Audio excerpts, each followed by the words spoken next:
Hello, my friends. It is a Friday morning, and it has been quite a week for so many of us. On Wednesday, we received the news about the loss of Steve Sims, and that has just made for an incredibly heavy week since losing him and finding out the news. Yesterday, I had a presentation for a digital marketer, and I just flipped it on its head a little bit. And thankfully, they were gracious enough to allow me to do that. And I ended up spending so much of it focused on how do we curate a brand similar to Steve? How do we curate a brand, not just in terms of the visualization? And I'm cold, so I'm putting on my blanket. How do we curate something beyond just the aesthetics? How do we create something that's meaningful and a legacy that withstands time, that outlives us? And I think that's what so many of us, whether it lives beyond us or not, so many of us want impact. So many of us want something that, man, it's just we've got something outside and beyond us. David Brooks authored a book called The Second Mountain. And I love that book for a number of reasons. And frankly, it's actually been a bit of time since I read it. But effectively, the concept is that there are two mountains in our lives. The first is effectively the mountain that we scale, which is us and our own selves, and we're focused on us and our own goals and achievements. And then the second mountain is one that effectively we're called to live for others, for the community. And so by us scaling that first mountain, we reach the pinnacle and we realize, oh, is this all there is? And then we effectively have the decision to remain on that mountain or scale the second mountain, which is focused on the good of the community, focused on the good of others. And in so doing, this orients our gaze to be focused on others around us. Now, this is where it's curious, and I do have a main purpose for today's conversation, which is to talk about creating and living a life that would allow and lead to legacy. And legacy is something that is near and dear to my heart for a number of reasons, which I'll get to in just a minute. But just to close this thought off, the concept of vertical alignment is one that kind of came to me back in 2022. The concept of effectively having my compass magnetized east and west rather than pointed north. And I lived so much of my life that way, where I was so fixated on everyone and everything around me to give me worth from which I derived my meaning. It informed who I was. And so in the last few years, I've reoriented my compass to be pointing north, to be living in alignment vertically rather than fixated horizontally. However, once we are vertical, then we return to the horizontal and we look to the external world and say, how can I serve? How can I love you? And the outpouring of an aligned soul is living horizontally aligned through love. But we have to live vertical first. So in terms of what I was referring to with David Brooks' book, The Second Mountain, we do have to scale the first mountain at some point. Most of us grow up on the first mountain. Most of us grow up aware of what we want, aware of what we need. We are in tune with ourselves, so to say. However, for those of us who grew up most often in a faith-based religion or home, that really oriented me when I was a child to be fixated on others and to live in accordance with what everyone, like the list of rules of how I should live my life. And so throughout that time, I was horizontally focused, and I actually grew up on the second mountain. And so in coming back to being vertical, I actually kind of did the opposite of what David Brooks talked about. Rather than going from the first mountain to the second mountain, I actually went from the second to the first. And now I'm coming back to the second mountain, because if we solely live with ourselves as a single focus and objective of our lives, we will inevitably grow miserable and alone. I mean, that's just, we've seen it time and time again. It's like, let's learn from history, not just the great wars and great political history, but let's learn from others who have gone before us, who have lived solely focused on themselves, living selfish, and they end up really missing out on the joy of connection. Human connection is ultimately one of our chief desires, is the chief goal.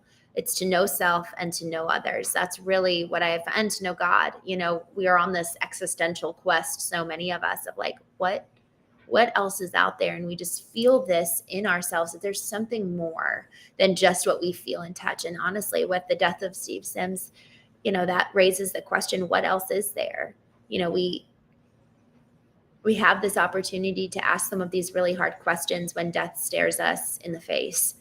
And I think it's so incredibly important that we ask those hard questions. Actually, when my brother-in-law was killed in 2014, that's how I spent the majority of the first year or two, is just like fighting God. My journal entries were just filled with like, you betrayed me. Like, I gave my 21 years to you, and look at what you did. And those were some really honest conversations. And I had to confront God and contend with him. Jordan Peterson talks about the story of Jacob wrestling with God in the Bible. And y'all, we have to do that. We have to wrestle and contend, and we have to go to bat over the things that stir our souls and cause so much pain. And Axel, I'm just seeing your comment here. If you are part of Legacy, Axel on LinkedIn just made a comment. If you are part of Legacy, it sometimes is tough to build your individual brand without colliding with the legacy brand. Our family brand started in 1856 and is still growing. Wow. That is so cool. That is so cool. 1856. You got me beat. I was 1922. I would love to hear what your family business is. That's quite remarkable, y'all. And isn't that the truth? Isn't that the truth of like, what is the legacy that we want to establish? Are we building on the shoulders of those who have come before us? Are we building something brand new? Are we adding to? We have to know. And so yesterday in the digital marketer presentation, I was sharing with some folks about Steve specifically, and I kind of used him as the ideal of what it is that so many of us, when we think of a brand, think of Steve. He had a very, very strong brand that led to hundreds. I mean, I've seen at this point, I can't even count how many people have been posting about him. It's like the death of a legend, and the death of a legacy. Yet that's the beauty of legacy, is that it can live on beyond us. I feel like he's changing my life more now in looking in hindsight, because God only knows how much I strive so much to live with intention. Yet I always find that it's too late. It's too late. I didn't get to tell them how much I love them. Literally a week before Steve passed, I posted this quote on Facebook. I was reading Khalil Gibran's The Prophet, and there's this section in right at the very beginning of the book where he sees a ship coming. The prophet of the town, he sees a ship coming, and he knows it's time to leave. And he's grieving and mourning the loss of this town, in which he felt kind of imprisoned and trapped. He's been spending all these years just waiting for the ship to come to take him away, to take him home. And yet he feels this loss because he actually transformed so much throughout that time living in that city. And there's this line where the townspeople come and say, effectively, you didn't know how much we love you, but we have this one last second to tell you, I'm so sorry we didn't tell you how much we love you, and would you please stay? And y'all, if we consider, man, there's just so much wrapped up in that sentiment alone.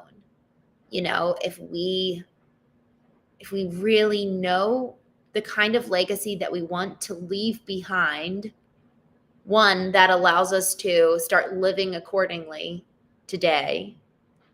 If we know what we want in terms of legacy, not just for who we want to be, but also the relationships that we want to hold, I think we'll have fewer regrets at the end of our life. And to honor Steve, he wrote this book, Go for Stupid, among other books he wrote. And just this concept of being really brave and really bullish. Just go for it, life's short.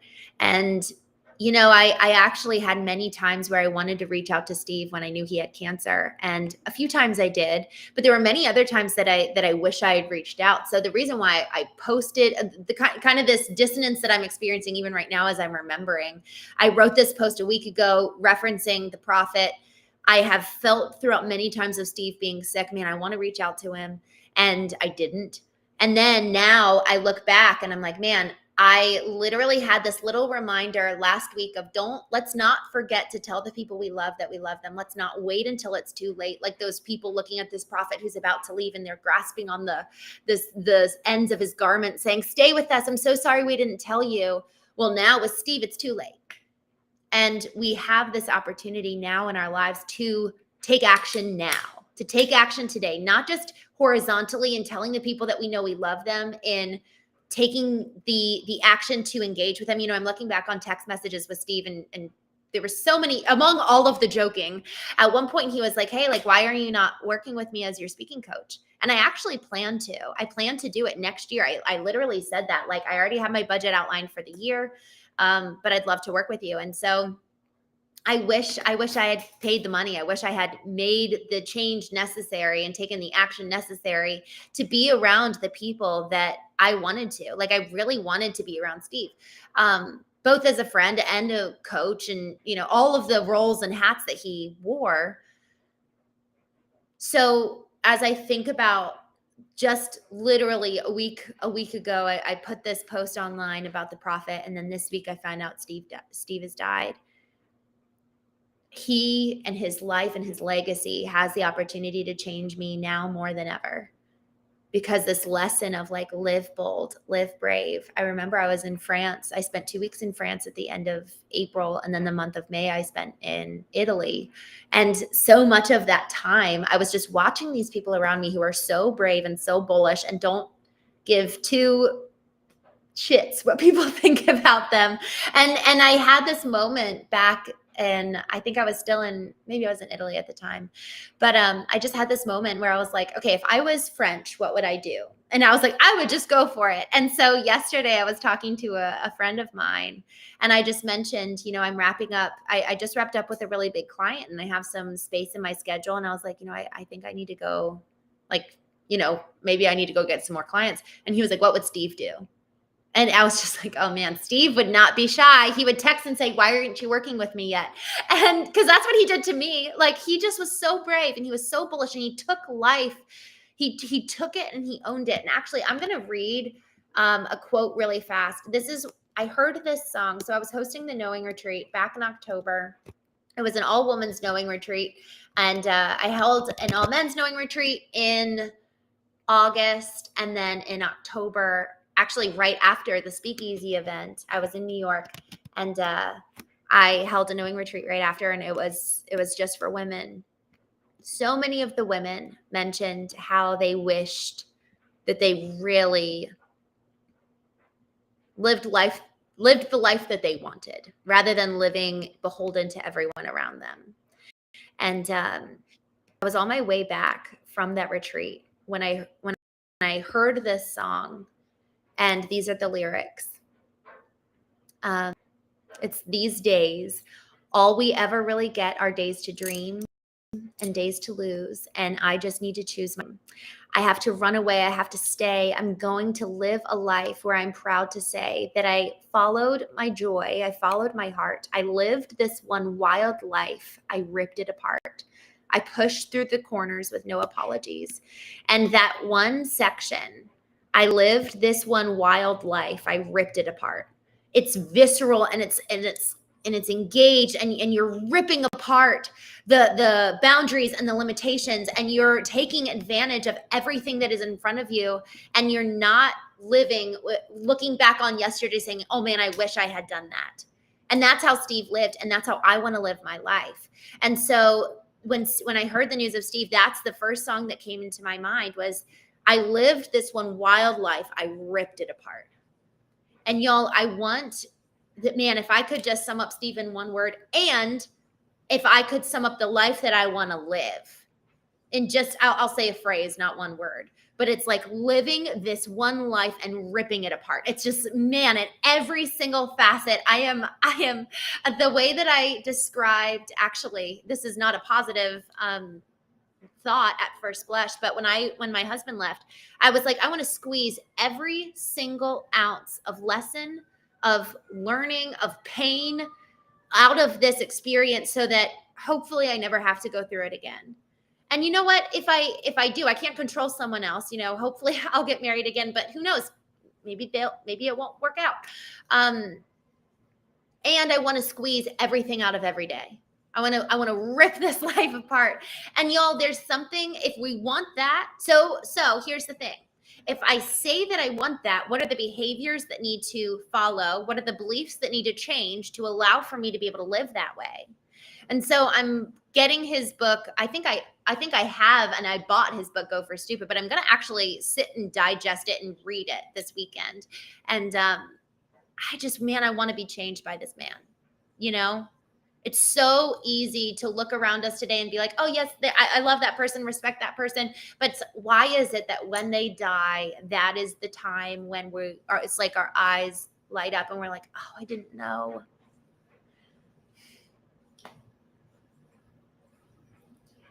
It's like we don't know the gift that we have in front of us. So I hope that each one of us can really take his death and the deaths of others. You know, I'm thinking about my grandma passed away in November and my brother-in-law who was killed at 26. And it's just, man, these wonderful humans. It doesn't matter how old they are. It always is devastating. It doesn't matter whether it was instantaneous and we had no insight that this was coming, or whether they had months or even years to kind of prepare for it. Y'all, what legacy are we building now? Because each one of us is building it. Yesterday during the presentation, I had folks fill out a form about where they stood in terms of their education with AI, and then also how they were using AI with their personal brand. And one of the questions that I posed was one of the options where it was like, how are you using AI with your personal brand? I put in an option that says, I don't have a personal brand. And 40% of the attendees said, I don't have a personal brand. Y'all, every single one of us has a personal brand. Every single one of us has the opportunity to leave a legacy behind us. Each one of us are living a life that right now, here in this moment, we are cultivating a legacy. Right now, with what you're choosing to drink, how you're choosing to sit, where you're existing, what words are coming out of your mouths, what you're watching. Every single decision we make is just a little piece to the picture that is our life, to the painting that is the legacy that we leave behind. And so the question is, who do we want to be? And Axel, you just said, are we really able to learn this lesson? You know, like, are we able to truly be changed? And I have found that vertical alignment, this time that I take every single morning where I get still and I get quiet, and it looks a few different ways. You know, it can be meditation, it can be journaling, it can be both, it can be prayer, it can be a whole slew of practices. Yet it's an hour, 60 to 90 minutes every morning where I sit in silence and contemplation to allow myself to be changed. I listen to all the inputs that are currently in my infiltration processing system, and I listen and I allow them to be filtered to determine whether they should go out or whether they should still in to inform the outputs of my life. You know, should this remain and be a part of who I am, or does this need to be filtered out? Y'all, this is really important, you know, and I hope that this is an ongoing conversation so that Steve's life and legacy continues to live on and continues to change us, because he is one worthy of admiring and being changed accordingly. Y'all, I wrote down a few things yesterday that I actually didn't get to talk about during the presentation that I gave. But a few things, think about this, and I'm going to actually write out this exercise, but who will you be remembered as if you died today?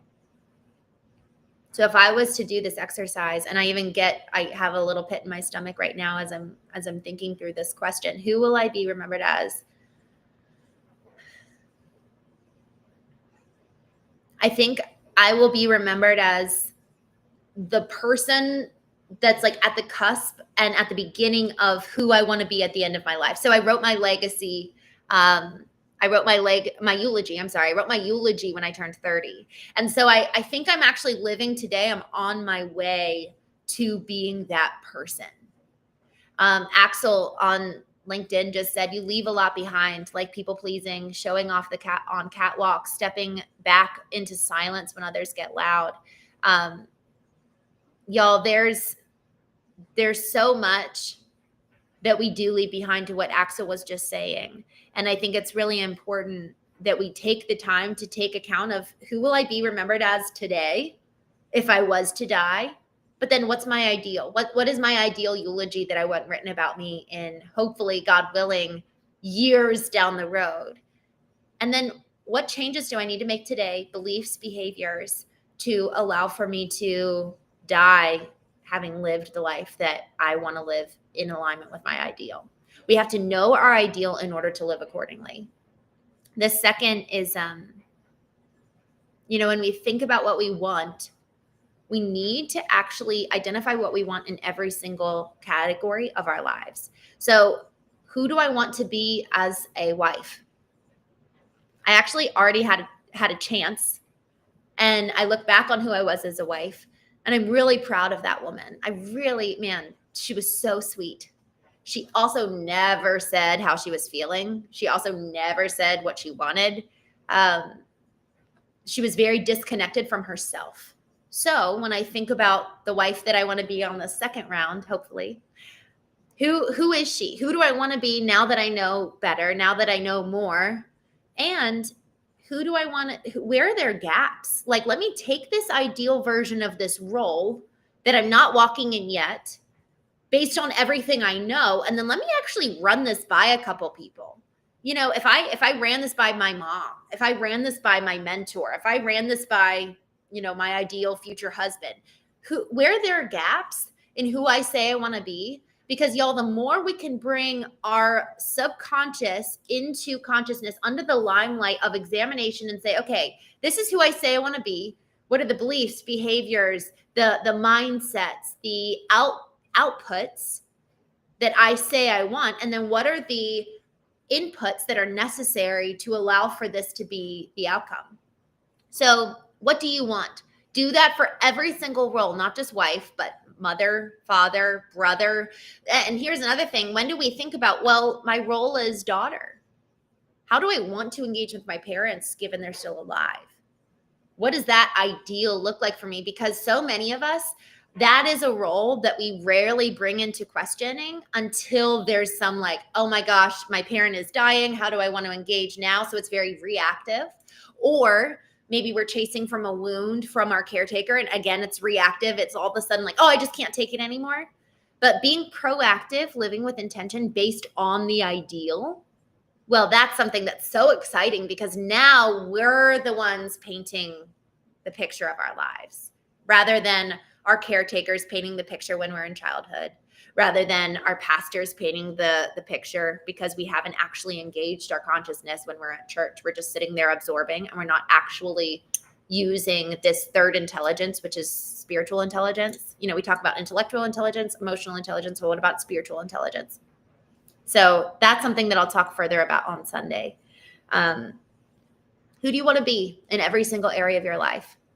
Write your eulogy for every role.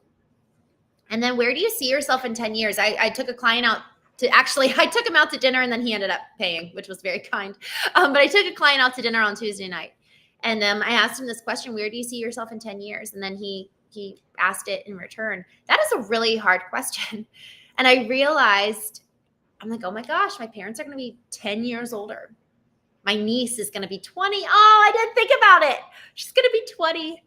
Y'all, these people that are so close to us that we care so much about, are we nurturing the relationships? Are we invested? Are we giving to them in a way so that 10 years we can look back and be like, man, I'm so glad I asked myself that question today, July 11th, 2025, so that July 11th, 2035, we can look back and be like, man, look at all those intentional visits, those intentional conferences I attended with my parent or my child. Look at those intentional decisions I made on a daily basis. And then in a larger scheme of things, on a quarterly basis, on a yearly basis, because there are moments where, our everyday normal life, when it comes to the horizontal, we typically don't live with a lot of these people. But are we actually scheduling the trips and the points of contact? My brother-in-law, the one who was killed at 26, he, on his way home from work every day, he had a list of about 10 to 15 people that he would call through. And if you didn't answer the phone, you knew that you weren't talking to him because he was moving on to the next person. So if people were like waiting between 4 and 5 Texas time, they would know that Nate would probably be calling them. Y'all, there's so many beautiful ways to live intentionally, so long as we are intentional. And we have to bring our life under the limelight. We have to bring it under cross-examination and position ourselves, those we respect, and our mentors as the judge and jury to help us identify, am I living the life that is going to get me to where I want to be and who I say I want to be at the end of my life? Cheers to Steve. Cheers to Steve. He was and is one of the most exceptional humans I've ever met. So with that, thank you for joining, and I'm grateful for you. Axel, thank you so much for just your comments today. I really appreciate the interaction. You said here a couple minutes ago, I am my brand, but am I willing to pay the price? And isn't that the honest to God truth? Y'all, it wasn't easy, I'm sure, for Steve to be who he was. You know, when you're 50 feet tall, it comes at a cost a lot of times. And so are you willing to pay the price to be the person